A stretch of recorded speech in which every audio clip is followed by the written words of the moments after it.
Understanding posterior placenta, complications and risks. Hello everyone!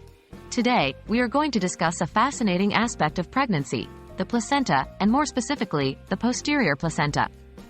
We will delve into whether there are any potential complications or risks associated with having a posterior placenta during pregnancy. Remember, this information aims to educate and reassure, but it is not a substitute for medical advice.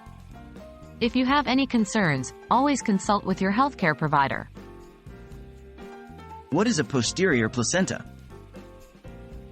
Let's begin by understanding what we mean by a posterior placenta. The placenta is an organ that develops in the uterus during pregnancy.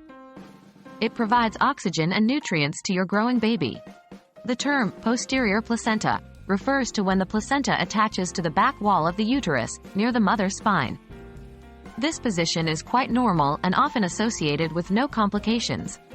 But, like any medical condition, it's important to understand any potential risks.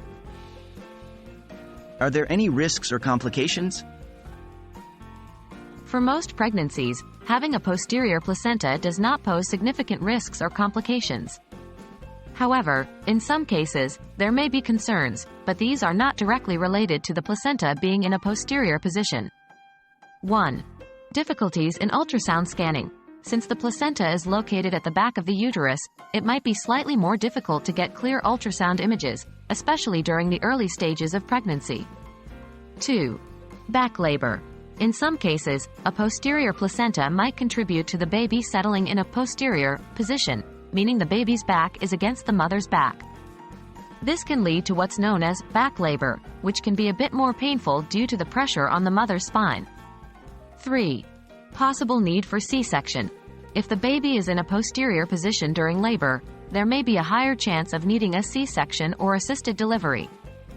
However, many babies shift position before birth, so this is not a given. 4. Placental abruption. Although extremely rare, placental abruption, where the placenta detaches from the uterine wall, can occur. This is not specifically related to a posterior placenta, but it is a serious complication that can happen in any pregnancy. What can be done to manage these risks?